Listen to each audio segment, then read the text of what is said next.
एक जगह कुश्ती की कंपटीशन थी। एक आदमी जीत गया। 3.5 लाख रुपए का इनको इनाम मिला और जैसे वो राशि इनके हाथ में आई और एक बुढ़ी स्त्री उनके पास आकर के इतना ही कहा, मेरी बेटी को कैंसर है, आप यदि 2,000 रुपया दे सकते हो तो कुछ रिलीफ मिल सकती है। 3.5 लाख आए थे। 2,000 देने के लिए उसके मन में कोई एक मिनट के लिए भी कोई विपरीत भाव नहीं आया।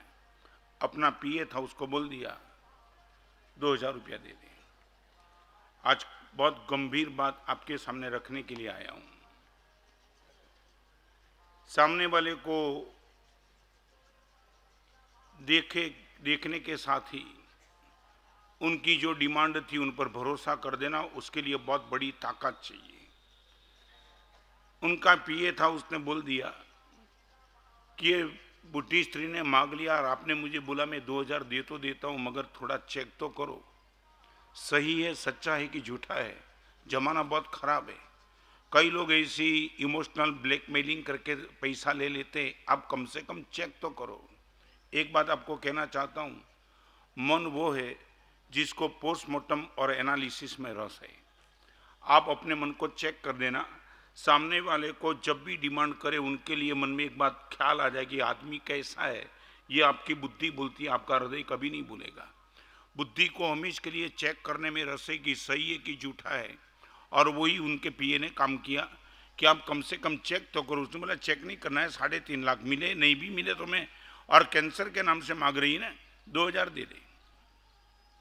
2,000 दे दिया। और दूसरे दिन वो पीए उनको मिलने के लिए आया। उनके बॉस को और इतना ही कहा कि मैंने आपको कल बोला था वो सही निकला क्या? वो बुढ़ी स्त्री आई ना, मैं इनके पीछे गया था। सच बोलो। ये पूछ रहा है कि मैंने तुझे बोला भी तो नहीं था, 2,000 मेरे थे, तुझे किसने बोला था चेक करने के लिए? नहीं, आपने कुछ नहीं बोला था, मगर मुझे लगा कि चेक तो कर लूँ क्या है। और उनके घर पे जाके आया, देख लिया उनके घर पे एक लड़की थी, तंदुरुस्त थी।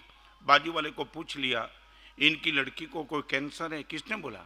एक ही तो लड़की है और बड़े मजे से वो जिंदी है, यहाँ काम कर रही है। इनकी दूसरी कोई लड़की नहीं कि जिनको कैंसर हुआ हो। अभी आप अपने आप को ऑब्जर्व करना। और जैसे ही वो पीए ने उनके बॉस को इतना कहा, 2,000 रुपये के लिए हम मार खा गए।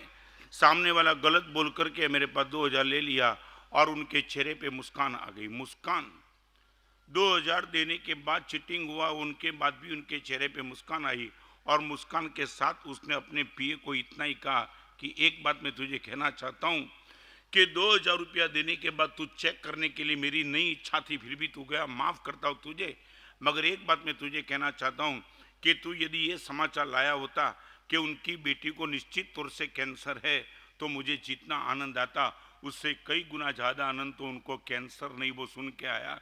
क्योंकि 2,000 मैंने इसलिए दिया था उनको कैंसर क्योरेबल हो जाए, और कैंसर है ही नहीं, इससे तो बढ़िया समाचार कौन सा अच्छा हो सकता है। आपको मैं पूछना चाहता हूं, एक एक एक व्यक्ति 2,000 रुपए के लिए झूठ बोलती है, मगर वो झूठ। तो आज आपके सामने 3 बात करना चाहता हूं, यात्रा शांति से क्रांति की। और इनके पहले एक प्रश्न आपको पूछना चाहता हूं, गंभीर। सारी दुनिया की कोई भी आइटम, चाहे बाह्य या तो अभ्यंतर, आपको मिल सकती है, मुझे मिल सकती है, आपको मर्सिडीज मिल सकती है, 50 करोड़ का हीरा भी मिल सकता है, और केबल नान भी आप पा सकते हो। दुनिया में कोई चीज ऐसी है वे ऐसी नहीं है कि जो आपको उपलब्ध न हो सके। मुझे मिली तो आपको मिलने, ये मुझे मिला आपको भी मिल सकता है। एक आदमी 50 करोड़ का मालिक बन गया, आप 500 करोड़ के मालिक भी बन सकते हो। मगर सबसे पहला प्रश्न भगवान ये पूछते हैं, तू जो भी चाहता है उनके लिए क्या चुकाने के लिए तैयार है? This is the first question to us. तू दुनिया में कोई भी आइटम चाहिए, वो भी आइटम देने वाले देने के लिए तैयार है, मगर तू चुकाने के लिए क्या तैयार है? हमें गुरुदेव ने ये दिया, मगर गुरुदेव ने बोला कि ये अति उत्तम चीज मैं तुझे दे सकता हूं, मगर चुकाने के लिए तेरी क्या मानसिकता है? मैंने बोला आप जो भी बोलो वो। और गुरुदेव ने कंडीशन रखी, संसार पूरा का पूरा छोड़ के निकल जाना पड़ेगा। आई वॉज द रेडी, और उसी चीज ये ताकत को लेकर के बैठा। तो आज मेरे पास ये चीज मिली, आपको मैं पूछना चाहता हूं। आप बोलते हो महाराज साहब शांति चाहिए, मस्ती चाहिए, प्रसन्नता चाहिए, पवित्रता चाहिए, संपत्ति चाहिए। आपको पूछना चाहता हूं, आप चुकाने के लिए क्या तैयार हो? यहां सेल नहीं है, या कोई कंसेशन नहीं है, 100% आपको चुकाना है। एक बात बताऊं, मैं बाईपास का ऑपरेशन अभी 2 साल के पहले करा के आया। भट्टाचार्य के पास ऑपरेशन किया, ठीक है, मुनि भगवान का ऑपरेशन का वो चार्ज नहीं लेता है। मगर आपको पूछना चाहता हूं, इस सभा में बैठने वाले किसी को ऐसा कोई ऑपरेशन कराने का मौका आ जाए तो वो डॉक्टर का चार्ज तो आपको चुकाना पड़ेगा ना। आप ये माइनर ऑपरेशन नहीं है, मेजर ऑपरेशन। डॉक्टर बोलेगा कि आपका बाईपास का ऑपरेशन वो 2 रुपया में नहीं होगा, 10 लाख, 5 लाख, 7 लाख देना ही पड़ेगा। आपके पास व्यवस्था नहीं है तो भी आप कहीं से व्यवस्था करेंगे, बराबर ना? और व्यवस्था करने के बाद तो भट्टाचार्य आपके लिए भी अवेलेबल है जो मेरे लिए। तो मैं आपको पूछना चाहता हूं, एक बाईपास का ऑपरेशन कराने के लिए आप 5 लाख, 7 लाख, 10 लाख चुकाने के लिए तैयार हो, तो आपको मैं पूछना चाहता हूं, आप जीवन में जो भी चाहते हो उनके लिए चुकाने की आपकी मानसिकता क्या है? आज के प्रवचन का ये आधार रहेगा, what we are ready to pay. हमारी मानसिकता क्या चुकाने की है? बाकी सब कुछ मिल, शांति मिल सकती है, कोई चिंता मत करो। महाराज साहब जीवन में सब कुछ है मगर शांति नहीं है। शांति मिल सकती है, मगर भगवान पूछते शांति पाने के लिए what you are ready to give to pay. तुम आप क्या चुकाने के लिए तैयार है? तो मैं आपको पहले नंबर में प्रश्न पूछना चाहता हूं, आपको भरोसा है? आपको ये भरोसा है दुनिया में चाहे बाह्य चीज चाहे अभ्यंतर चीज मैं भगवान भी बन सकता हूं, मगर चुकाने के लिए तैयारी क्या है? मैं जिंदगी भर के लिए पवित्र बन सकता हूं, मगर चुकाने के लिए तैयारी क्या है? आपको पूछना चाहता हूं, आप जो भी चाहते हो उनको चुकाने के लिए आपकी मानसिकता क्या है? मुफ्त में नहीं, शॉर्टकट नहीं, यही रास्ता है, चुकाओ और ले जाओ। एक छोटा सा प्रश्न पूछूं, आपको शांति चाहिए? शांति चाहिए? क्योंकि गलत प्रश्न पूछ दिया गया।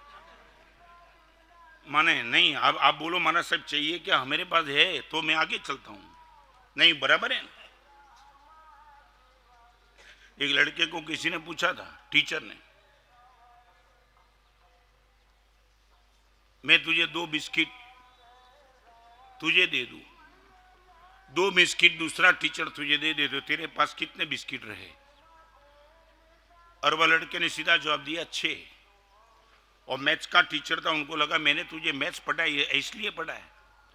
फिर से रिपीट किया, यार 2 मैं देता हूं, 2 दूसरे टीचर देते, हम दोनों फ्रेंड और तेरे पे खुश होकर के यदि बिस्किट देते तो तेरे पास बिस्किट कितने रहे? उसने बोला 6। अभी आपके मन में भी दुविधा होगी तो टीचर के मन में भी दुविधा पैदा होगी। उसने बोला यार समझता है, मैथमेटिक्स नहीं समझता है? बिल्कुल समझता हूं, आपने जो बोला उनका मैं सही जवाब दे रहा हूं। आप 2 दे दो, ये 2 दे दो, मेरे पास 6 रहेंगे। अरे समझ में नहीं आता है, 2 और 2 4 होता है, 6 कैसे रहेंगे? उसने बोला 2 तो मेरे पास पहले से है, माने दिया है कि स्कूल में आया तब 2 जेब में डाल दिया था, तो 2 तो है और आप 4 देते हो, 6 हो गया। इसलिए मैं आपको पूछना चाहता हूं, आपको शांति चाहिए? आप बोलो है तो आगे चलता हूं। क्या है? हाँ नहीं, ओके, 100% चाहिए, मजाक की बात नहीं, चाहिए। अभी मुझे इतना जवाब दो, शांति पाने के लिए आप चुकाने के लिए क्या तैयार हो? ये नहीं बंद होता है क्या? सच बोलो, आपको पूछना चाहता हूं, ये शांति पाने के लिए what you are ready to give to pay. आज तक मेरे मन में भी ऐसा था कि ये चीज किसी और चीज के लिए रिजर्व है। नहीं, नो वन है, मोनोपोली किसकी नहीं, सारी दुनिया में किसकी मोनोपोली? कोई भी चीज की नहीं, बस पे करो ले जाओ, पे करो ले जाओ। भगवान बोलते मैं यदि परमात्मा बन गया, गौतम को मैंने परमात्मा बना दिया, तो तू भी बन सकता है, मगर गौतम ने जो दिया वो देने के लिए तेरी तैयारी हो। जो मैं ऐसा, मीरा ने जहर का प्याला पी लिया। एक श्री कृष्ण भी पागल बनने के लिए मीरा की ये ताकत थी पे करने की। ये कृष्ण के पीछे पागल बनना है तो खुद के पति ने बोल दिया जहर का प्याला पीना पड़ेगा, तैयारी है मेरी। परमात्मा यदि मिलता है, जहर नहीं भी खाओ तो एक दिन मरने का मेरा पक्का है, जहर खाने से मरना पड़ता है, मगर सामने यदि परमात्मा मिल सकता है, यह सौदा सस्ता है। एक परमात्मा को पाने के लिए जहर पी करके जीवन समाप्त करने के लिए मीरा तैयार थी, तो हमारी तैयारी क्या। एक बात फिर से रिपीट करना चाहता हूं, कोई सीधा सरल तरीका अभ्यंतर जगत के लिए नहीं है, बाहर के लिए है। आपके पास एक भी रुपया न हो और फिर भी आप करोड़पति बन सकते हो, उसके लिए बहुत कुछ करना नहीं पड़ता है। मगर यहां तो आपको चुकाने के बिना शांति, उनके लिए चुकाने की आपकी मानसिकता क्या। मैं आगे चलता हूं, इनके पहले पूछ लेना चाहता हूं 2 ही मिनट में। आप गए रास्ते से, रिक्शा में बैठ करके गए, रिक्शा वाले के मीटर में आपने देखा 15 रुपया हुआ। मीटर चलता है तो नहीं चलता तो रिक्शा वाले को आपने बोला था 15 रुपया देना, और वहां जाकर के आपके सामने वो 20 रुपया मांग रहा है। अभी मैं आपको पूछना, सच बोलो, 15 के सामने वो 20 मांग रहा है, आपकी प्रतिक्रिया क्या रहेगी? हाँ, 15 क्या? सच बोलो, वो 20 को वो बोलता है 20 लिए बिना आपको जाने नहीं दूंगा, तो फिर प्रतिक्रिया क्या? ओके, 15 में बात हुई, फिर भी वो बोलता है 20 चाहिए। हाँ, ओके, माने एक बात समझ लो, 5 रुपया बचाने के लिए आप आपकी शांति को डिस्टर्ब करने के लिए तैयार हो ना? नहीं, क्यों? मगर आप एक बार चेक कर लो कि मेरी शांति बनाने के लिए 5 रुपया छोड़ना जरूरी है कि 5 रुपया बचाने के मेरी शांति को डिस्टर्ब करना जरूरी है। आप पहले चेक कर लो। आप जब मुझे पूछते कि महाराज साहब we would like to have peace, महाराज साहब मन की प्रसन्नता चाहिए, मन की शांति चाहिए, बाकी दुनिया बेकार है। 5 रुपया के लिए शांति को डिस्टर्ब करने के लिए यदि आप तैयार हो तो शांति की बात कभी करना नहीं, नेवर, डोंट से। एक 5 रुपया देने के लिए हम तैयार नहीं है, ठीक है, मान लिया 15 के सामने 20 मांग लिया, ओके, 5 रुपया मैं दे सकता हूं, मगर मेरी शांति को मैं डिस्टर्ब नहीं कर सकता। तो आप मुस्कान के साथ उनको 5 रुपया दे सकते थे, मगर क्या मालूम 5 रुपया के लिए जो तुम तूफान करते हो, मैंने कई जगह देखा है।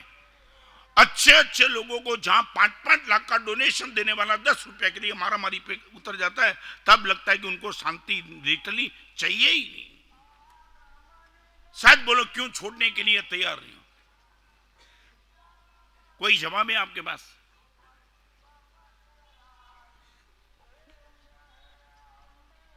आज हाँ, क्या?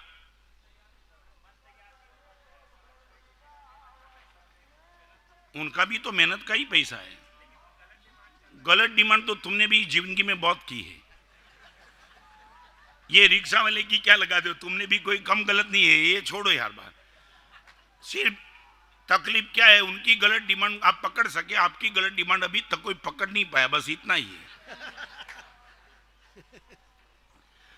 माने आप कोई सत्यवादी हरिश्चंद्र नहीं हो। आप बोलो कि महाराज साहब मैंने जिंदगी में ऐसा काम नहीं किया, आप भी नहीं बोल सकते ना, आपने तो बहुत कुछ किया है। सामने वाले को आपने भी मौका का लाभ आपने भी कोई कम नहीं उठाया है। और ये रिक्शा वाला मान लिया कि वो गलत डिमांड कर रहा है, मगर छोड़ दो ना। और एक बात बताओ, इस सभा में बैठने वाले सभी के कहीं ना कहीं पेमेंट तो रुका है ना, कहीं ना कहीं 2-10,000, और आप पेमेंट मांगने के लिए फोन कर दो, वो बोलता है जहाँ हो सके वो कर ले, देना नहीं है। तुम क्या कर सकते हो? लाखों रुपए का पेमेंट सामने वाला बदमाशी करता है, तुम्हें छोड़ देना पड़ता है। लाखों रुपया का पेमेंट मजबूरी से छोड़ दे दो, कुछ नहीं कर पाते तो एक रिक्शा वाला 5 रुपया ज्यादा मांगता है, मर्दानगी से दे दो और बोलो तू गरीब है इसलिए नहीं देता हूं, मैं धर्मी हूं इसलिए देता हूं। इतना तो बोलो, ये तुम्हारी ताकत चाहिए यार। तू गरीब होता है इसलिए 5 रुपया नहीं देता हूं, मैं भगवान को मैंने पाया है, गुरुदेव के प्रवचन को मैंने सुना है, शांति की प्राइस क्या हो सकती है मैं समझ सकता हूं। और वही शांति बनाने के लिए 5 रुपया नहीं, मैं आपको विश्वास नहीं बैठेगा शांति पाने के लिए क्या करना पड़ता है। एक प्रश्न पूछ के आगे चलता हूं, इनके पहले आपको पूछना चाहता हूं, आपके हृदय की जगह रोकने वाले मित्र ज्यादा है या आपके दिमाग की जगह रोकने वाले दुश्मन ज्यादा है? रिपीट करना चाहता हूं, मेरे जीवन में 2 विकल्प हो सकता है, मेरे हृदय की जगह को रोकने वाले मित्र कितने और मेरे दिमाग की जगह रोकने वाले दुश्मन कितने। जीवन में मित्र और दुश्मन कितने? मित्र जो भी है, मेरे प्रति जिन लोगों का लगाव है उसने मेरे हृदय की जगह रोक ली है। आज मेरे हृदय में कौन है? मेरे हृदय में कौन है? मेरे गुरुदेव है, मेरे शिष्य है, आप सब हो। आप सबके साथ मेरा मैत्री का भाव है। तो मैं I would like to know from you, आपको मैं पूछना चाहता हूं, जिनके के 30, 40, 50 साल तक तुमने निकाल दिए, आपके हृदय की जगह रोकने वाले मित्र ज्यादा है या आपके दिमाग की जगह रोकने वाले दुश्मन ज्यादा है? क्वांटिटी में कौन ज्यादा? हृदय की जगह रोकने का काम मित्र करता है, दिमाग की जगह रोकने वाले का काम दुश्मन करता है। आप अपने आप से चेक करो कि दोनों जगह है, वो दोनों जगह में मेजोरिटी कौन? आपको प्यार करने वाले कितने और आपको हेट करने वाले कितने?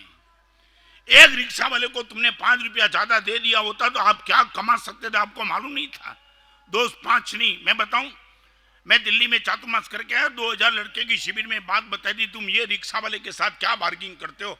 और एक बात बताऊं, तुम्हारा जब भी बार्गिंग हुआ होगा ना, तब 2 फिगर के लिए होगा, 5 फिगर 6 फिगर में कई बार्गिंग तुमने नहीं किया। क्यों? एयरपोर्ट में जाकर के बार्गिंग करो, इतनी ज्यादा टिकट थोड़ी कम करो। नहीं, एयरपोर्ट में बार्गिंग नहीं, हॉस्पिटल में बार्गिंग नहीं, 5 स्टार होटल में बार्गिंग नहीं, थिएटर में बार्गिंग नहीं। और 10 रुपया का 15 रुपया मांगता है रिक्शा वाला, सब्जी वाला कुछ मांगता है, उनके साथ बार्गिंग। ये तुम्हारी मानसिकता। Only for 2 figures you have to bargaining. 5 figure और 6 फिगर वाले के साथ बार्गिंग करो, तुम्हें पता चलेगा, वो बोलेगा तेरे घर पे चला जा। यही है ना? तो मैं आपको पूछना चाह रहा हूं, सच बोलो। फिर से बहुत गंभीर प्रश्न आपको मैंने पूछ लिया है।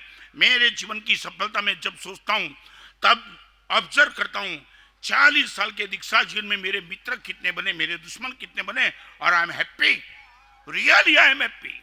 मुझे यही लगता है कि हृदय की जगह रोकने वाला हाउसफुल हृदय हो चुका है और दिमाग बिल्कुल खाली पड़ा है। आप अंडरस्टैंड? दिमाग बिल्कुल खाली पड़ा है क्योंकि यहाँ कोई दुश्मन है ही नहीं, और हृदय में नो वैकेंसी, इतने मित्र लेकर के बैठा हूं। आपकी मानसिकता को पूछना चाहता हूं, आपकी मानसिकता क्या है? हृदय की जगह रोकने वाले मित्र ज्यादा की दिमाग की जगह रोकने वाले दुश्मन ज्यादा? दिल्ली में मैं प्रवचन दिया था और लड़के लोगों को बोला था, एयर कंडीशन गाड़ी में घूमने वाले तुम, कभी कभार मौका मिल जाए रिक्शा में बैठने का तो तुम छोड़ो यार, बार्गिंग क्या करते हो, तुम ऐसी गाड़ी में बैठते हो। और 2000 लड़के ने जो चमत्कार करके दिखाया, मैं खुश था। एक लड़के ने मुझे आकर के बोल दिया, महाराज साहब मजा तो वो आ गई, रिक्शा में बैठा, वहां रिक्शा तुमने देखा है, साइकिल रिक्शा है, यहाँ भी होगी शायद, मगर वो रिक्शा साइकिल रिक्शा 49 डिग्री में चलाना, वो मजबूरी आपकी आ जाए तो पता चले। मैं दिल्ली में था ना, तो पेपर की हेडलाइन आती थी, आज के दिन 100 आदमी रास्ते पे मर गए, इतनी गर्मी, 100 आदमी रोज के मर जाए, इतनी गर्मी में वो रिक्शा चलाता है पेट के लिए। और लड़का मेरे पास गुजरात अपार्टमेंट की शिविर में, महाराज साहब मजा आ गई। मैं बोला क्या मजा आ गई? महाराज साहब रिक्शा में बैठ करके आया, गाड़ी तो थी मगर रिक्शा में बैठ के आया, और जैसे ही रिक्शा में बैठ गया, रिक्शा वाले को कुछ पूछा भी नहीं कितना रुपया, उसने बोला 70 रुपया। ओके महाराज साहब, बार्गिंग करने का आपके प्रवचन के बाद बंद कर दिया, पहले पूछना ही नहीं, वो जो बोले डिफरेंस का बोलेगा तो कितना बोलेगा आपको, पुनः एक छोटा आदमी डिफरेंस का बोलेगा तो कितना बोलेगा? 70 रुपया में से 7000 तो नहीं बोलेगा ना?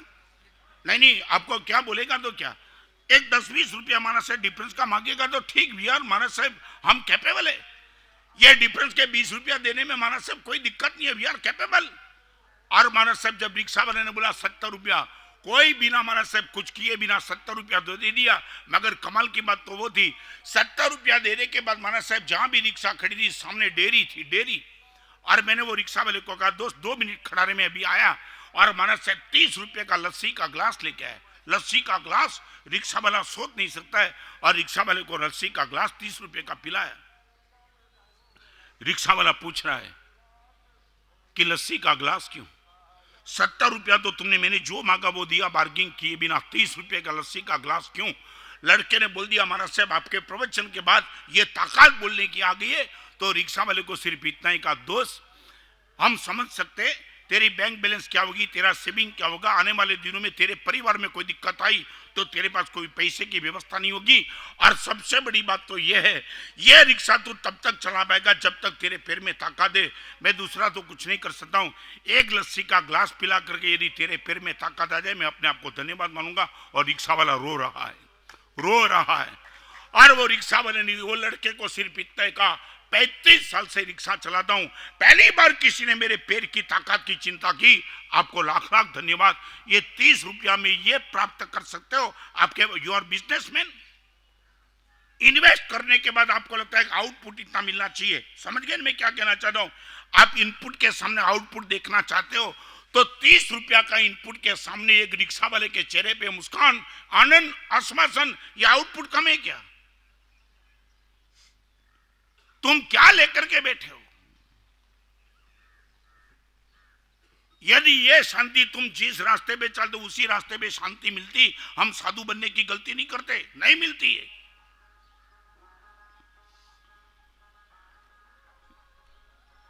अब एक बार ऑब्जर्व कर लेना, मैं तो दूसरी बात नहीं पूछना चाहता हूं, बहुत नीचे उतर जाता हूं। आपके परिवार के जो सदस्य है उसने आपके हृदय की जगह रोकी है कि आपके दिमाग की जगह रोकी है? परिवार के, चाहे भाई हो, भाभी हो, बहन हो, देरानी हो, जेठानी हो, सास और बहू हो, उनकी बात में करना चाहता हूं, उसने आपके हृदय की जगह रोकी है कि दिमाग की जगह रोकी है?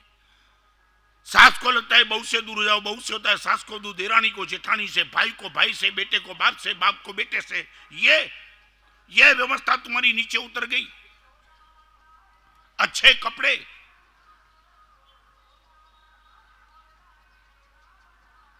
क्या लगता है सुनिए? नहीं, बहुत गंभीर सब्जेक्ट लेकर के आज आपके सामने आया हूं और मैं चाहता हूं कि तुम भी कुछ इसमें एक कदम आगे बढ़ जाओ, एक कदम आगे। कल्याण वाले एक भाई है और उसने तो क्या है सुनने के बाद कर दिया, महाराज साहब कमाल, आपने जो रास्ता दिखाया महाराज साहब। एक बात बताऊं, बहुत दिनों के बाद ये सब्जेक्ट आपके सामने ले रहा हूं। एक बात आपको पूछना चाहता हूं, सच बोलो, पूरे साल तक ऐसे 5 रुपया 10 रुपया ज्यादा कम देते चलो तो एक साल में करीबन 10,000 रुपया देना पड़े? हाँ क्या 10,000 हो सकता है? नहीं ना, तो करीबन कितना, अबाउट कितना, 5,000, 3,000। 3,000 भी, तुम तो इतने होशियार हो कि 3,000 की बात आएगी तुम कभी रिक्शा में बैठेंगे ही नहीं। मैं तुम्हें समझता हूँ ना, राजनांदगांव वाले इतने होशियार है। हाँ, मगर एक बात आज मैं आपको डिमांड पे ले रहा हूं। अब एक काम करो, सुनील, एक साल का दूध का बजट कितना होगा? करीबन 2,000 रुपया एक साल का, ज्यादा माने 5,000। ओके, इलेक्ट्रिसिटी का बिल 2-5,000 एक साल का, एक महीने का। इतने श्रीमंत हो तुम? अभी पता चला राजनांदगांव वाले मालदार है। चलो माने इलेक्ट्रिसिटी का बिल अबाउट 50,000। ओके, एक साल का दूध का बिल करीबन 10,000, सब्जी और फ्रूट्स का बिल बजट 5-10,000 पक्का। वो बजट से मुझे कुछ लेना देना नहीं है।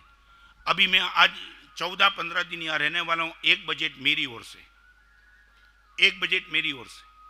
आप बोलते हो कि दूध का बजट इतना, सब्जी का बजट इतना, इलेक्ट्रिसिटी का बजट इतना। आज मेरी ओर से एक बजट में देता हूं, 5,000 रुपया मूर्ख बनने का बजट रखो। क्या 5,000 रुपया मूर्ख बनने का बजट? समझे क्या मूर्ख बनने का माने क्या? हाँ, माने आपको समझ लेना, सामने वाला मूर्ख बना रहा है और मैं बनने के लिए तैयार हूं। ओके, ओनली 5,000 रुपीज मूर्ख बनने का बजट, एक साल में 5,000, ज्यादा से ज्यादा। वो रिक्शा वाला हो, कोई उल्टा सुल्टा हो, कोई कुली हो, तुमने उनको बिस्तर उठाने के लिए दिया, 50 रुपया था, उसने 80 रुपया मांग लिया 30 रुपये के लिए। तुम उनको बोलना नहीं, तुम समझ लेना ये मूर्ख बना रहा है, मैं मूर्ख बनने के लिए तैयार हूं। ओके, एक साल में 50,000 रुपये इलेक्ट्रिसिटी का बिल का बजट, 10,000 फ्रूट का और सब्जी का और दूध का, इतना बजट यदि आप झेल पाते हो तो 5,000 रुपया मूर्ख बनने का बजट। और आउटपुट क्या मिलेगा मालूम है? क्या मिलेगा? 12 महीने तक इन छोटे छोटे लोगों के साथ शांति जो डिस्टर्ब होती है, आपकी शांति बनी रहेगी। सिर्फ 5,000 रुपया एक साल का मूर्ख बनने का बजट दे दूं? ये राजनांदगांव की बहनों का पता नहीं, बाकी मैं हर जगह बहनों को देखा सब्जी लेने के बाद ऊपर से कुछ मुफ्त में लेती है।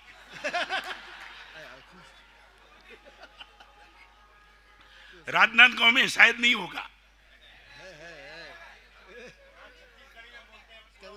पुरवनी, हाँ समझ, हाँ अभी मैं पहली बार आया छत्तीसगढ़, सब भाषा तो समझ लूं क्या बोलते। और ओके सच बोलो, ये 2-5 रुपए में इतना रस क्यों? 100 रुपए की, 200 रुपए की, 300 रुपए की सब्जी फ्रूट्स लेने के बाद ये 5-10 रुपए की पुरवनी ऊपर लेने में इतना आनंद क्यों? क्या है? चालाकी। क्या चालाकी? वो 10 रुपए का मुफ्त देता है ना तो 50 रुपया सामने से ले लेता है, तुम बेवकूफ बन रहे हो। वो क्या परोपकार करने के लिए निकला है? आज इतना कर दो, मुझे इतना बस खुश कर दो महाराज साहब, आज यात्रा शांति से क्रांति की ओर ये पराक्रम हम करके रहेंगे। 1 साल में 5,000 रुपया मूर्ख बनने का बजट नो। और एक बात आपको मैं कहना चाहता हूं, 50 रुपया रिक्शा वाला बोले, आप 40 बोलो, उसको कोई विरोध नहीं है, मगर 40 और 50 के बाद भी वो 50 पे अड़ा रहे तो आपको गर्मी नहीं करनी है, एग्जैक्ट नहीं होना है, कुछ नहीं करना। आप बोल सकते हो वो 50 रुपया मांग रहे, आप बोल सकते हो कि यहाँ से आने का वहाँ जाने का 30 रुपया ही होता है, या दोस्त 50 कैसे मांग रहा है? वो बोलता है कि 50 ही लूंगा, या तो पहले या बाद में। मैंने 30 रुपया तय किया था, मुझे 50 ही लेना है। और आप सही ढंग से अच्छे शब्द में बोलने के बाद भी वो अपनी बात पर अड़ा रहे, आपको क्रोध नहीं करना है, एग्जैक्ट नहीं होना है, फिर 50 रुपया दे देना है।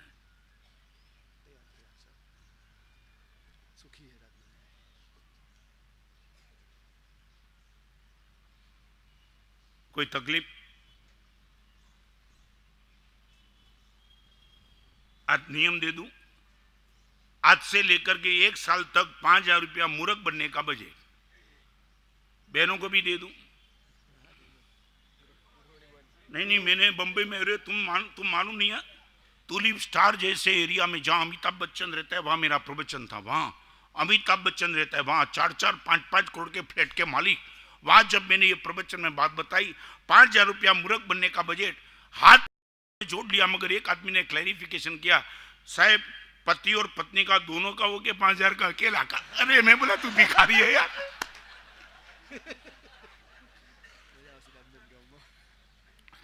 5 करोड़ के फ्लैट का मालिक, 4 गाड़ी वहां खड़ी है, वो बोलता है हम दोनों के बीच में कि मेरे अकेले के। मैं बोला तुम गए काम से।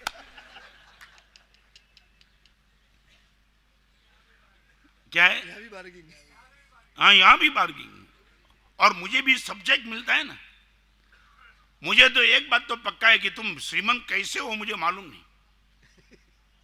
हाँ मैं साबरमती में था ना, बात निकली तो बताओ, साबरमती में था ना तो मंदिर में दर्शन करने के लिए जाता था शाम को 6 बजे, और ना मालूम 2-3 दिन 5-7 दिन चातुर्मास था मैं। और एक दिन ऐसा हो गया भावेश की एक भिखारी, वही टाइम जैसे मैं मंदिर में जाने के लिए निकलूं और भिखारी भी निकले, लगा कि ये भिखारी का समय मेरा समय। तो क्या हुआ मालूम है, पहले तो नीचे देख के चलता था, मगर ऐसे ही मंदिर तो एक बार भिखारी के सामने नजर गई, उसने हाथ जोड़ लिया। ऐसे ऐसे बात बनते बनते 1-2 महीने में थोड़ा परिचय हो गया भिखारी के साथ। और मुझे लगा कि भिखारी को मैं पूछूं, तो सीधे भिखारी को मैंने पूछा, दोस्त मेरा तो मंदिर आने का समय यही है, मगर तू क्या यही समय पे भीख मांगने के लिए निकलता है?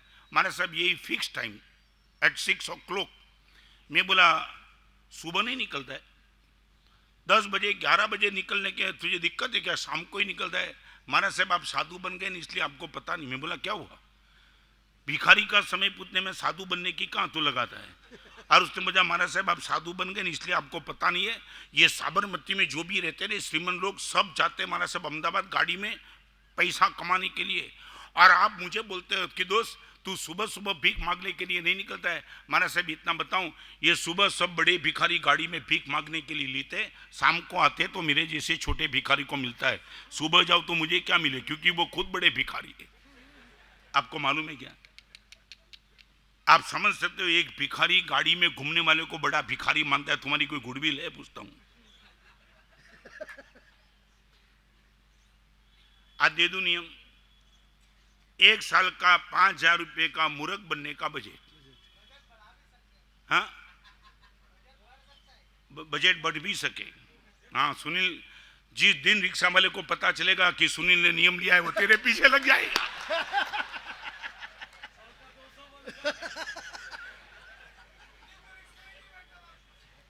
क्या है? नहीं, अरे तुम क्या रिक्शा की बात करते हो? एक आदमी ने अपने पत्नी को कहा यार कमाल हो गई, तो क्या हुआ? उसने बोला कल पैंट और सूट पहन के गया सब्जी लेने के लिए, सब्जी वाले ने बोला 200 रुपये किलो, और सबको वो 50 रुपये में देता था, मुझे 200 रुपया बोल दिया। पैंट सूट में गया तो 200 रुपया बोल दिया। फिर दूसरे दिन 3 दिन के बाद में गया कुर्ता और पाजामा पहन के 100 रुपया बोल दिया। तो ऐसा लगता है सब्जी का भाव है कि ये मेरा भाव है। ये पैंट सूट पहन के जाओ तो 200 रुपया, और कुर्ता पाजामा पहन के गया 100 रुपया, और 2 दिन के पहले हाफ पैंट पहन के गया और सीधा बोल दिया 50 रुपया। और पत्नी ने बोला एक काम करो, कल है ना हाथ में कटोरा लेके जाओ, मुफ्त में दे देगा।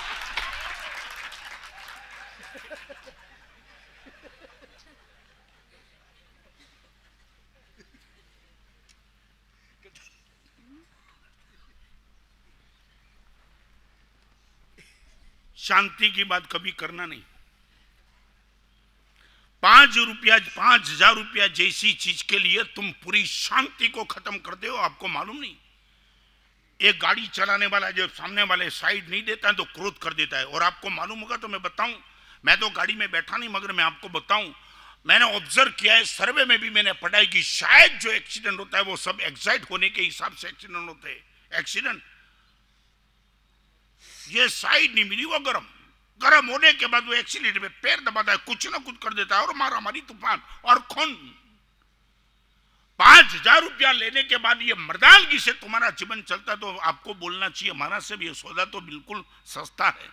हम हजारों लाखों रुपए की नुकसानी सहन करते, और 5,000 रुपया। सच बताऊं, मैं टुलिप स्टार में जब ये नियम दिया 2 महीने के बाद लोग मिलने के लिए, हमारा साहब जो शांति बनी है, हमारे साहब मिरेकल, हमने कभी सोचा नहीं था कि 10 रुपया ज्यादा देने के बाद इतनी पीसफुल माइंड हमारा बन सकता है आज तक। और एक बात बताऊं, प्रश्न पैसे का नहीं था, प्रश्न आपको लगता था वो जानबूझ के मुझे मूर्ख बना रहा है, आपका ईगो हट होता था। मैं जो बताता हूं, प्रश्न पैसे का नहीं था, 10-25 रुपये का नहीं था, आपको लगता था वो बेवकूफ बना रहा है, समझता क्या मुझे, इसलिए आप टेंशन में आते थे। मगर जो कुछ भी था आपकी शांति डिस्टर्ब होती थी। इसलिए मैं कहना चाहता हूं, 1 साल के लिए कुली वाला, सब्जी वाला, रिक्शा वाला, ऐसे आदमी के सामने करीबन बार्गिंग करने का प्रश्न आ जाए, एग्जाइट होना नहीं है, और उसको छोड़ करके आपको जो करना है दे दो नियम।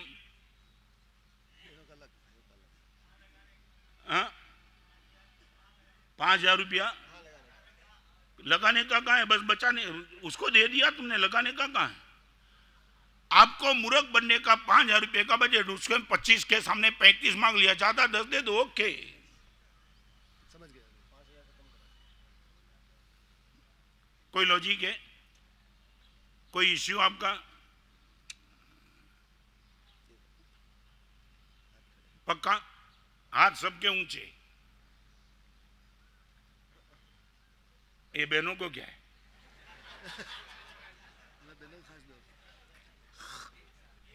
हाँ, ये क्या हुआ?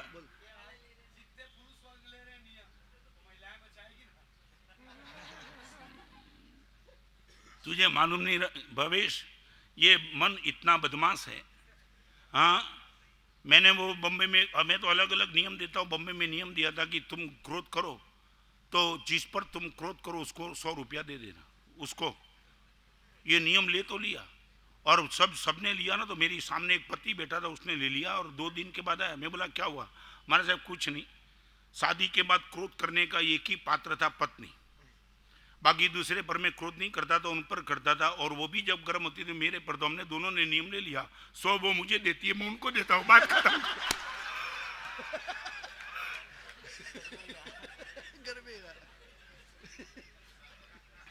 पेनल्टी हुई मगर पैसा घर में ही रहा।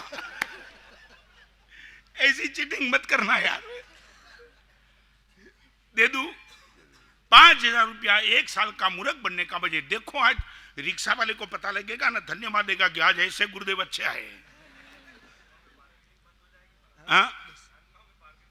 हाँ नहीं, बार्गेनिंग बंद क्या हो जाएगी? आपको मालूम नहीं इनकी इफेक्ट क्या होती है? बताऊं, 2 ही मिनट में बताओ, फिर आगे चलना चाहता हूं। जलगांव का लड़का है देवांग, मुझे मिलने के लिए महाराज साहब क्या चमत्कार हो गया। मैं इंदौर गया, मैं इंदौर चातुर्मास करके आया 8 साल के पहले। महाराज साहब इंदौर जैसे ही गया ना तो बस स्टैंड से रेलवे स्टेशन पे जाना था, मुझे मालूम नहीं नज़दीक होगा, मेरा इंदौर का मित्र था। जब बस स्टैंड से उतरा रेलवे स्टेशन पे जाने के लिए रिक्शा की, तो रिक्शा वाले ने बोल दिया अबाउट 40 रुपीज़। मेरा मित्र बोलने लगा देवांग ये 40 देना नहीं, ये 20 रुपया में हर रिक्शा वाले आते। और उसने बोला कि ये दोस्त मैं जलगांव का रहने वाला हूँ, तू यार मैं इंदौर का रहने वाला हूँ, तू 40 मांग रहा है, यहाँ से 20 होता है। वो देवांग ने बोल दिया महाराज साहब, मैंने बोला यार 20 और 40 का क्या प्रश्न रहता है, और मेरे प्रवचन में आता था, उसने भी ये नियम लिया था। और उसने बोल दिया यार 40 और 20 में कहाँ फर्क पड़ता है, इतनी टिकट का किराया हम देते तो 20 रुपया ज़्यादा, और ये दोनों के बीच में नहीं ये बेवकूफ़ बनाता है, वो नियम वो लेने की जरूरत क्या है। और ऐसा हो गया महाराज साहब, रिक्शा में तो बैठ गया, और रिक्शा में बैठने के बाद रिक्शा ड्राइवर ने जब रिक्शा स्टार्ट की नहीं, इनके पहले जो वो शब्द बोला ना महाराज साहब, मेरा आनंद इतना जबरदस्त बढ़ गया। और उसका क्या कहना था मालूम है, वो देवांग को सिर्फ उसने इतना ही कहा यार 20 रुपया के सामने में 40 मांग रहा था, ये तुम्हारा मित्र बोलता था 20 से ज़्यादा मत देना, और तुम बोलते 40 दे देना। मुझे लगता है वो गुरुदेव के तुमने प्रवचन सुनने लगते इसलिए बार्गिंग है। महाराज साहब एक इंदौर का रिक्शा वाला, इनके मुंह में आपका नाम सुन करके मैं आनंदित हो गया। एक रिक्शा वाला भी आपको प्यार करने लगे, और 20 रुपया ज़्यादा देने में इससे तो ज़्यादा आउटपुट क्या मिल सकता है। ओके, 5,000 रुपया एक साल में मूर्ख बनने का नियम, हाथ सबके ऊंचे, बहुत अच्छा।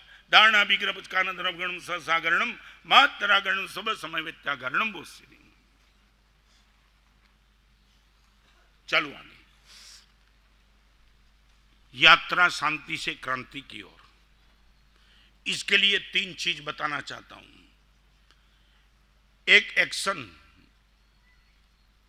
वो है अशांति, एक रिएक्शन वो है शांति, और रिवॉल्यूशन वो है क्रांति। एक्शन, रिएक्शन और रिवॉल्यूशन।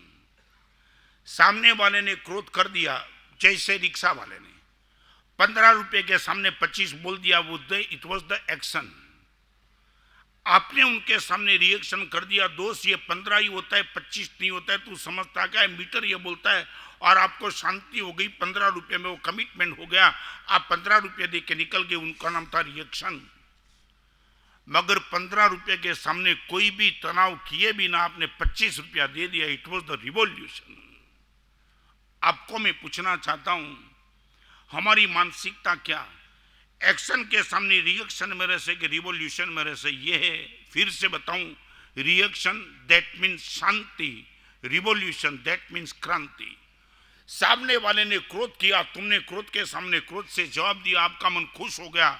वो समझता क्या है, अपने को कमजोर मानता था, उनको भी मुंह से सुना दी और आप खुश हो गए, ये रिएक्शन था। मगर सामने वाले ने क्रोध किया और बिना क्रोध किए तुमने बिल्कुल प्रसन्नता से उनको रिजेक्ट कर दिया, अवॉइड कर दिया, और मजे से प्रेम देकर के तुम निकल गए, उनका नाम है रिवॉल्यूशन। मैं आपको पूछना चाहता हूं, पूरी की पूरी जीवन व्यवस्था रिएक्शन पे बनी है कि रिवॉल्यूशन पे बनी है?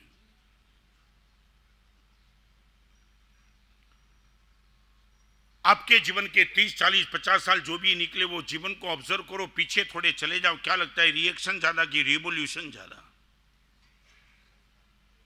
हाँ, सच बोलो, तुमने रिएक्शन के बाद पाया क्या? क्या पाया? हमने महावीर का नाम इसलिए दिया कि रिएक्शन में रसना था, रिवॉल्यूशन में रसता। मीरा का नाम इसलिए दिया कि रिएक्शन में नहीं, रिवॉल्यूशन में रसता। नरसिंह मेहता का, सुदामा का, नामदेव का, ज्ञानदेव का, जो भी सज्जन संत और परमात्मा, फिर से रिपीट करना चाहता हूं, इस दुनिया में जो भी सज्जन संत और परमात्मा बने, उन सब ने रिएक्शन का रास्ता न पकड़ करके रिवॉल्यूशन का रास्ता पकड़ा है। I would like to know from you, reaction मान्य है कि रिवॉल्यूशन मान्य है? आपकी मानसिकता क्या?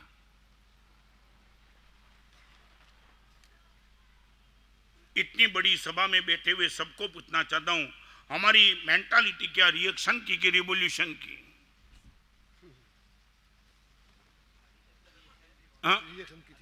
ओके, अभी तक रिएक्शन की थी, वो रिएक्शन के पीछे आपका लॉजिक जो कुछ भी होगा, मैं नहीं पूछना चाहता हूं। हो सकता है आपका लॉजिक वो है महाराज साहब, वो हम जो कमजोर मानेगा, बेवकूफ मानेगा, उनको दिखा देना पड़ेगा, ये जो कुछ भी लॉजिक था वो।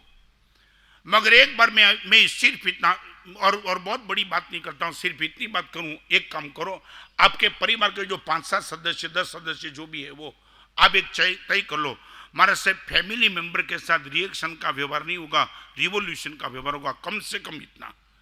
सारे समाज के बीच में, राजनांदगांव के बीच में, छत्तीसगढ़ के बीच में, इंडिया के बीच में मैं बात नहीं करना चाहता हूं, ओनली टू फैमिली मेंबर्स। आपका बेटा है, आपकी पत्नी, आपका भाई है, भाभी है, देरानी है, जेठानी है, सास है, बहू है, जो कुछ भी है, आप इतना करो महाराज साहब, इनके साथ रिएक्शन का व्यवहार बने, हो सके वहां तक मैं रिजेक्ट करूंगा और ज्यादातर रिवॉल्यूशन का व्यवहार करूंगा। मैं सच बोलता हूं, आपके परिवार में स्वर्ग पैदा हो जाएगा। बाप बेटे के सामने आज परिवार टूट रहा है, डाइवोर्स के केस बढ़ रहे, बाप ओल्ड एज आश्रम में जा रहे, जिस बाप ने पूरे बगीचा तैयार किया वो माली अवॉर्ड हो रहा है, माली वो रो रहा है, खून पसीना एक करके ये बगीचा मैंने बड़ा किया, और बेटा बोल रहा है कि पप्पा भी कुछ बोलो नहीं, कोने में बैठे रहो। माली समझ नहीं पाता कि मैं करूं तो भी क्या करूं। समाज टूट गया नहीं, परिवार टूट गया, और परिवार रोज रोज टूट रहा है, और ओनली फॉर दिस रिवॉल्यूशन के सामने रिएक्शन। हो सकता है कि बाप के सामने बेटा बाप बेटे को कुछ बोल दे, बेटा रिएक्शन करेगा, पिताजी तुम समझते क्या, ये बेटा बोलेगा। मान लिया कि बहू को सास ने कुछ बोल दिया, बहू रिएक्शन करेगी मां के सामने।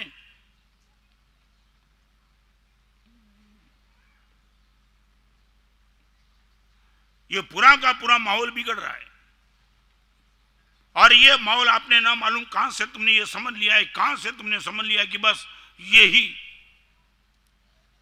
महाराज साहब रिएक्शन करो तो ही परिवार में रहे। दुनिया के साथ तू रिएक्शन का व्यवहार कर, एक बार माफ करता हूं, बाप के सामने, बेटे के सामने, बहू सास के सामने रिएक्शन करेगी।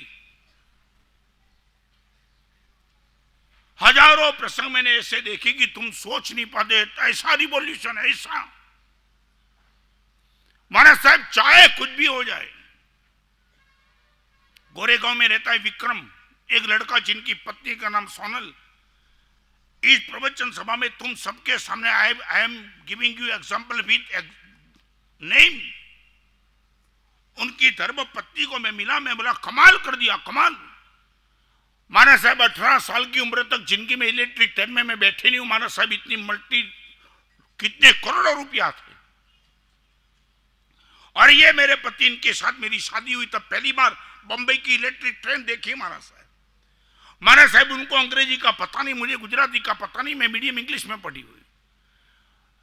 मगर महाराज साहब एक दिन ऐसा संकेश और पार्श्वनाथ भगवान के मंदिर में गए, तब पता चला कि इनकी माता की गुरुदेव और मेरी माता के गुरुदेव एक ही थे, और महाराज साहब एक रिश्ता बन गया। मगर एक बात बताओ महाराज साहब, मेरी ननद महाराज साहब जिस दिन शादी उसी दिन से वो करीबन पागल जैसी है, करीबन पागल। तुमने ये ऐसा परिवार तुमने देखा है कहीं? और महाराज साहब ये मेरी माँ ने मुझे बता दिया कि देखिए शादी करनी है तो कर लेना, मगर सोच लेना ये ननद बिल्कुल पागल है। महाराज साहब वो पागल ननद होने के बाद भी मैंने शादी की। महाराज साहब लंबा नहीं बताती हूँ आपको कितनी बार मेरी ननद ने मेरे बाल खींचे, मुझे मारा है, मगर मैंने एक ही तय किया था कि शादी के पहले मुझे पता था कि यही ननद। महाराज साहब अब विश्वास नहीं कर पाएंगे, मैं कभी बार शादी के बाद इतने साल हो गए महाराज साहब मैं ननद को लिए बिना कभी घूमने के लिए नहीं गई। लाखों करोड़ों रुपए के मालिक होने के बाद मेरी माँ कभी बोलती थी नहीं, जिस ननन को ये मेंटली रिटायर है उनको छोड़ के मैं जाऊं तो कैसे जाऊं, और वो पागल है, उनको मालूम नहीं मैं क्या कर रही हूं, मुझे तो मालूम है मैं तो पागल नहीं हूं, और हर हालत में महाराज साहब उनको मैं संभाल लेती हूं। और इतना त्रास, कभी तो महाराज साहब नाखून लगाती है, खून निकालती है। मेरा पति भी बोलता है कि सोनल ये आपकी बहन, वो मेरी बहन लगती है, आज से कभी ये बात मत करना, हर सुख का बलिदान देने के लिए तैयार हूं, मगर ननद को मैं संभालूंगी। और सबसे बड़ी बात मैं बताऊं, इनका एकलौता बेटा है, और एकलौते बेटे की शादी की बात चल रही है, और वो सोनल ने मुझे बता दिया महाराज साहब मेरे बेटे की शादी की बात चलती है, लड़की वाले देखने के लिए आते हैं ना। मेरा पति खुद बोलता है कि नंदन को मैं ऊपर बैठा दे, तो नहीं, यह गलती तुम्हारी माँ ने भी नहीं की थी, मैं भी नहीं करने वाली हूं। यह ननद इसी घर में रहेंगी और महाराज साहब विश्वास आपको नहीं बैठेगा, मेरे बेटे की क्या कमाल की ताकत। मैंने बोल दिया कि बेटा 25 साल की उम्र तेरी हो चुकी, अभी लड़की को ढूंढना है, और लड़की वाले आकर के सब एक ही बात बता दे, इसी ननद के साथ, इसी के साथ यदि जिंदगी पर रहना है, हमारी लड़कियों को इस घर में रहने देख बैठने के लिए तैयार नहीं है। और महाराज साहब एक लौता बेटा मेरा ये कहता है कि माँ जिंदगी भर तक तूने इस ननद को संभाला है, तो तेरा बेटा मैं भी जिंदगी भर तक संभालूंगा, चाहे शादी नहीं होगी तो चलेगा, मगर ननद को मैं ही संभालूंगा। ये ताकत, ये रिवॉल्यूशन। एक पागल ननद को लेकर के जिंदगी भर के सुख का बलिदान दे सकते दिया है उसने। एक्शन के सामने रिएक्शन वो शांति, और रिवॉल्यूशन वो क्रांति। आप इतना मुझे प्रॉमिस दे सकते हैं कि महाराज साहब कम से कम परिवार के साथ रिवॉल्यूशन का व्यवहार। यहां बैठने वाली हर बहू नक्की कर दे सास के सामने कोई जवाब नहीं, और सास एक तय कर ले, 18 साल जिस घर में रही थी ये लड़की, अपने माँ बाप की गोद में बड़ी हुई, और इसी घर को लेकर के उसने, मैं माँ बाप सब कुछ छोड़ के मेरे पास आई है, मैं उनको लड़की की तरह से संभालूंगा, उनको बहू नहीं मानूंगा। एक सास की जिम्मेदारी है कि बहू को वो लड़की का स्थान दे दे, लड़की की जिम्मेदारी है सास को माँ का स्थान दे। ये रिवॉल्यूशन की बातें, रिएक्शन ही देना है। एक कुत्ता भी रिएक्शन देता है ना, एक गद्दा भी रिएक्शन देता है। कुत्ते के सामने भौंकने वाले कुत्ते ने कभी माफी नहीं दी। गद्दे ने किसी गद्दे को लात मार दी था, उसने भी 2 लात सामने से मारी है। ये रिएक्शन की ताकत तो गद्दे के पास, कुत्ते के पास, बिल्ली के पास भी है, मगर रिवॉल्यूशन की ताकत आपको छोड़ के किसी के पास नहीं। और मैं चाहता हूं ये परिवर्तन प्रवचन माना में बाकी सब कुछ आपका आवे या ना आवे, और फिर से रिपीट करना चाहता हूं इस प्रवचन में। आने वाले दिनों में प्रवचन और भी करता रहूंगा, मगर आज मैं बताता हूं, आप मरने के बाद स्वर्ग में चले जाओ। रिपीट करना चाहता हूं, मरने के बाद आप स्वर्ग में चले जाओ, इसमें धर्म को कोई रस नहीं है।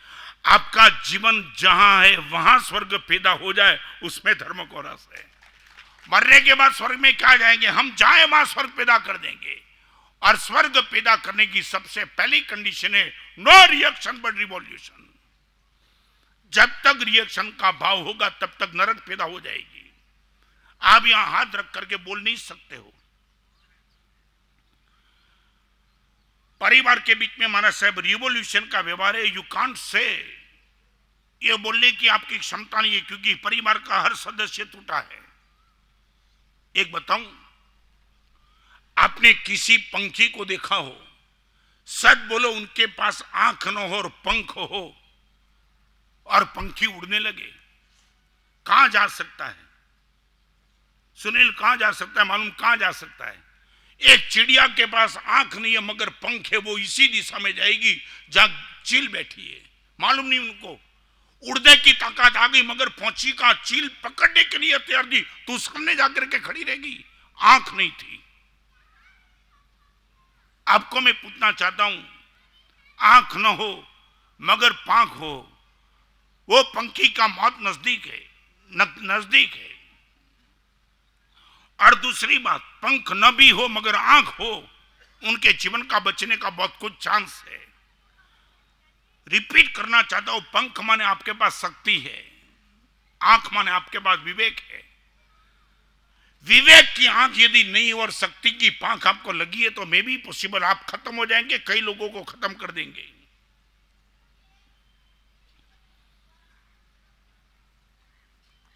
12 दिन या 14-15 दिन यहां मैं रहने वाला हूं, आपको पांख देने का मेरा कोई प्रयास नहीं रहेगा। मैं चाहता हूं आपको आंख मिल जाए।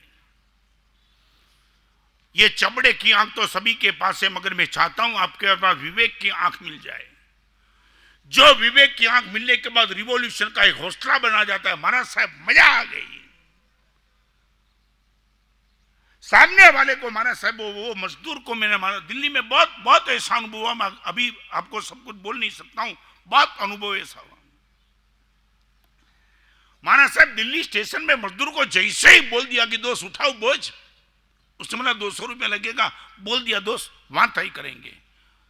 वो पहले तो मानने के लिए था कि दिल्ली में ऐसा कोई बिना पूछे ले ले, वहां तय करेंगे माने नहीं, पहले तू जो बोलेगा वही दे दूंगा। महाराज साहब जब उनको बोला तो वो बिलीव नहीं कर सकता था कि दिल्ली में कोई आदमी ऐसा मिले और हमारा सब वो बोझ उठा के जैसे रखा ना। तुमने कभी सोचा है 1 रुपये थोड़े कम करने के लिए तुम बोझ यहां से यहां उनके सर पे लगा दो, स्लिप डिश हो गई, इनके जीवन पूरा खत्म हो गया, इनका पाप किस पर लगेगा? एक 10 रुपया बचाने के लिए तुम इतना बार्गिंग करते हो। तुम एक बार तो उठा लो बोझ, पता चलेगा ये बोझ कैसे उठता है। आज आपके सामने मैं वेदना से बोल रहा हूं। पूरा जीवन गाड़ी, बंगले, मोटर, प्रतिष्ठा सब कुछ होने के बाद भी जो आपके पास रिएक्शन की मानसिकता बनी, उसने आपका जीवन खोखला बना दिया है। महाराज साहब, नो रिएक्शन बट रिवॉल्यूशन। मैं बोरसद में जाहिर प्रवचन करने के लिए दोपहर में चल रहा था, बोरसद नियर टू खंभात, और गली इतनी छोटी थी कि दोपहर को बैलगाड़ी वहां से जाती थी। दोपहर का प्रवचन था, मैं वहां जा नहीं पाया, मुझे खड़ा हो जाना पड़ा। एक कोने में खड़ा रहा और कोने में मकान था, इमारत, इनकी परछाई के नीचे 2 भिखारी बैठे थे। एक भिखारी दूसरे भिखारी से बात कर रहा था कि दोस्त, आज वो गली में शादी थी, वहां गया, बहुत उम्मीद थी, शादी है, इतने लोग आ रहे तो मुझे कुछ मिलेगा, मगर नहीं, कुछ नहीं मिला, कुछ नहीं, खाली हाथ वापिस आया। 2 घंटे तक वहां खड़ा रहा, मगर किसी ने मुझे कुछ नहीं दिया, सब कुछ न मालूम कहां चला गया, वापिस आया, आज मेरे पास कुछ नहीं। एक भिखारी दूसरे भिखारी को बोलता है, मैं शादी के प्रसंग पे गया था मगर कुछ नहीं मिला। और दूसरा भिखारी उनको बोलता है, दोस्त एक बात बताऊं, मैं वो गली में गया था, वो गली में उम्मीद नहीं थी कि मुझे कुछ मिलेगा, मगर बज्जर की 1 रोटी जहां मिलने की मुश्किल थी, वहां 2 रोटी मिल गई। 2। तू बोलता है मुझे कुछ नहीं मिला, मैं बोलता हूं तुझे डबल मिला, चिंता मत करना, एक मैं खाऊंगा, एक तू खा ले। एक भिखारी रिवॉल्यूशन कर सकता है तो तुम तो कहां से खाओ। एक भिखारी अपने दोस्त को बोलता है कि 1 रोटी मैं खाऊंगा, एक तू खा ले, ये रिवॉल्यूशन। बस आपको इतना कहना चाहता हूं और रिपीट भी करना चाहता हूं, आप रिवॉल्यूशन के मार्ग पे जाएंगे तो लोग आपको कमजोर मानेंगे गारंटी के साथ। ये रिएक्शन की बात मैं करना हूं। आप जैसे ही रिवॉल्यूशन के मार्ग पे जाएंगे, लोगों को लगेगा कि तुम कमजोर हो गए, बेवकूफ बन गए, लोग पूरी दुनिया तुम्हें बेवकूफ बनाएंगी। ये हर संभावना होने के बावजूद भी मैं आपको आग्रह के साथ कहता हूं, कम से कम एक काम करो, आपके परिवार के साथ 14 डेज, बाप के सामने बेटा नहीं बोलेगा, पत्नी के सामने पति नहीं बोलेगा, सास के सामने बहू नहीं बोलेगी, बस थोड़ा थोड़ा बैलेंस डाउन कर दो और फिर देखो क्या कमाल। और एक लास्ट बात पूछना चाहता हूं, घड़ी बोलती है 9:30 बज गए, एक ही प्रश्न, ये बहनों का सब्जेक्ट है, मगर आपको पूछना चाहता हूं, सच बोलो, दूध में से दही कब बनता है? हाँ? जामन डालने से बनता है, तुम गलत बोलते हो। दूध में से दही जामन डालने से बनता है, वो बराबर है भावेश, मगर एक कंडीशन है, गैस पर से सीधा दूध उतार लो गरम गरम, और गरम गरम दूध में तुम जामन डालो तो क्या होगा? दही बनेगा। क्या हुआ? बस अभी समझ लो, मैं जामन लेके तुम्हारी खोपड़ी में दही डाल रहा हूं, मगर जब तक तुम्हारी खोपड़ी गर्म होएगी ना, तब मेरा जामन बेकार जाएगा। कई लोग मुझे पूछते हैं, महाराज साहब मेरा दूध जमता क्यों नहीं? मेरा दूध बराबर है, मगर गर्म इतना है ना, मेरा जामन बेकार जाता है। तो ये 14 दिन के प्रवचन में मैंने जो रिवॉल्यूशन की बात की ना, वो आपकी खोपड़ी को थोड़ा ठंडा करने के लिए। हाँ, फिर जामन डाला और आपका जो दही बनेगा ना, वो ऐसा जबरदस्त बन जाएगा कि तुमने कभी सोचा नहीं होगा कि आज तक फटा हुआ दही दूध था, इसमें से भी इतना बढ़िया दही बन सकता है। यात्रा शांति से क्रांति की ओर, रिएक्शन वो शांति, एक्शन वो अशांति, और रिवॉल्यूशन वो सबसे श्रेष्ठ कोटि की क्रांति। आई विश आपके जीवन में रिवॉल्यूशन का भाव बना रहे हैं, और फिर देखना आपको लगेगा कि महाराज साहब बिना पैसे आपके चेहरे पे जो मुस्कान है, इट इज पॉसिबल, क्योंकि आपकी पूरी जीवन व्यवस्था रिएक्शन की नहीं है मगर रिवॉल्यूशन की है। खामे में सब जीवे, मिट्टी में सब भूयसु, सारी दुनिया को भगवान में क्षमा कर देता हूं, चाहे कितने भी अपराध मेरे पे हुआ हो। ये रिवॉल्यूशन का भाव है, रिएक्शन का भाव नहीं है। ये भगवान महावीर का संदेश आप सबके सामने देने के लिए आया हूं। मैं चाहता हूं, कल संडे है, रिश्ते की कसौटी पर राम, एक अलग सब्जेक्ट को लेकर के आपके सामने बैठना है। यही हमारा समय रहेगा। मैं फिर से कहना चाहता हूं, सही समय पे प्रवचन बैठता है, सही समय पे प्रवचन समाप्त हो जाएगा। ये चुकने जैसा मौका नहीं है, क्योंकि यहाँ इस जीवन में हमें स्वर्ग की अनुभूति करनी है। तो व्हाट वी कैन डू, थोड़ा बैलेंस उधर से उधर करना है, और फिर देखो क्या चमत्कार हो सकता है। कल मैंने बताया यही रिवॉल्यूशन की ठोस बात। आज से 20 साल से पुस्तक लिख रहा हूं, उसमें रिएक्शन की कई बात नहीं, घूम घूम करके रिवॉल्यूशन की बात मैंने बताई है। वही पुस्तक के सेट, 4 पुस्तक का सेट, जिनकी ओरिजिनल प्राइस 200 रुपया है। राजनांदगांव के भाविकों के लिए आप अपने व्यापारी को, बायर को, ऑफिसर को भेंट आइटम भी दे सकते हो, और सिर्फ 100 रुपया में 200 रुपये की कीमत का सेट सिर्फ 100 रुपया में बाहर से उपलब्ध होता है। मैं चाहता हूं आपके हर एक के घर में, हर एक हाथ में ये किताब आ जाए, और रिवॉल्यूशन की जो बात मानसिकता स्तर से लिखी है आपको इम्प्लीमेंट करने का मौका मिल जाए। कल ठीक सुबह 8:30 से इसी समय पे रिश्वत की कसौटी पर राम इन पर प्रवचन होगा। जल्दी जल्दी 1-2 ही मिनट वंदन कर जल्दी। सामूहिक गुरु वंदन। इच्छामि खमासमनो वंदेयु जावणी जाय निश्चय आय मथेण वंदामि। इच्छामि खमासमनो वंदेयु जावणी जाय निश्चय आय मथेण वंदामि। इच्छकार भगवान सुराई सुख तप शरीर निराबाद सुख संयम यात्रा निर्वत्य हो जी। स्वामी साता है जी, आहार पानी का लाभ दीजिएगा जी। इच्छामि खमासमनो वंदेयु जावणी जाय निश्चय आय मथेण वंदामि। इच्छा कारण संदिशा भगवान अभुट्यो में अभ्यंतर रायम खामेऊ इच्छम खामेमी रायम जंकिंची अपत्यम परपत्यम भत्ते पाने विनय व्यवच्चे आलावे संलावे उच्चासने समासने अंतर्भाषा उरी भाषा जंकिंची मध्य विनय परिणम सुमम वारम व तुभ्ये जाना अहम ना जानामि तस्मिच्छामि दुग्गड़म। इच्छामि खमासमनो वंदेयु जावणी जाय निश्चय आय मथेण वंदामि। प्रवचन का क्रम ठीक 8:30 से 9:30। सुबह का स्वाध्याय सुबह 6 से 7 लुनिया भवन में, शाम का प्रतिक्रमण शाम 7 बजे, व बच्चों का शिविर दोपहर 3 से 4 रहेगा। सभी कार्यक्रमों में अधिक से अधिक संख्या में पधारें। 4 से 5 सर्वमंगल मंगलम सर्वकल्याण कारणम प्रधानम सर्वधर्माणम जय नम जय। बोल जिन शासन